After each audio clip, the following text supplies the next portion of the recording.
We got this idea that we're decent, caring people, mostly from religion.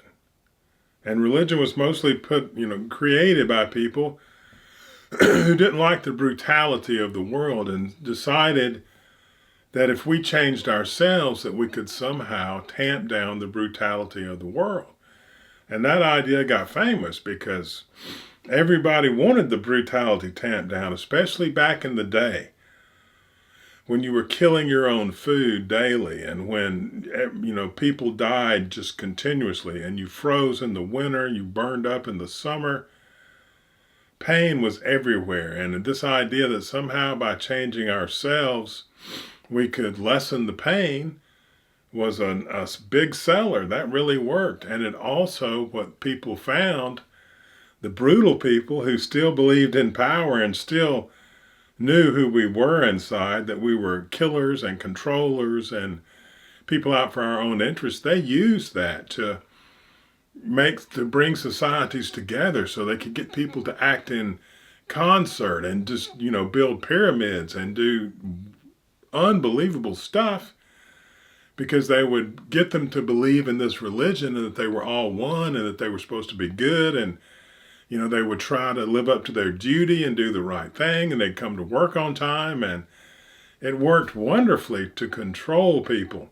And religion's not just one little group. It's the group that wrote it, it's the group that institutes it, and some of the people in religion, like in the Catholics, are sleeping little boys, and some people are really, really trying to change humanity. And some people know that humanity is what it is, and they use it to control other people. There's a whole section of people who go into government who understand how you can control large crowds of people and get them to do what you want them to do. I've done it like in a room of people, when I was on certain drugs. I did it just to see, and you'd be amazed at, if you take charge and start telling people what to do, how they will follow you and do what you say, just because they want someone to tell them what to do, because they don't know.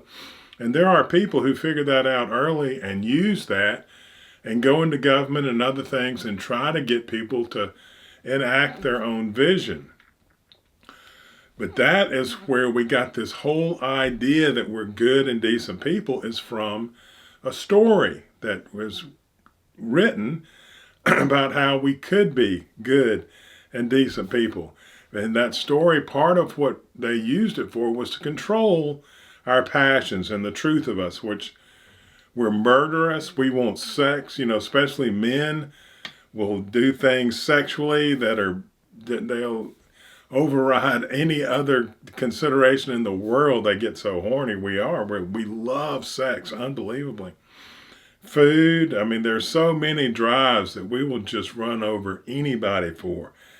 And you look at the range of human beings, from serial killer to, nice, decent man.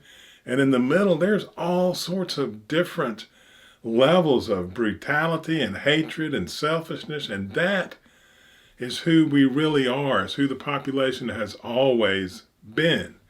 And it hasn't changed. Religion hasn't stopped us from being that way. It's just made us hide it and put it to the side. And that's really good for a society, because then you come to work and you leave your perverted sexuality at home, and it doesn't interfere with the workplace. You have this illusion that everybody is nice and decent, and it makes it much easier to work together and get stuff done. But just look at the internet. The porn, the different categories, how many perversions there are.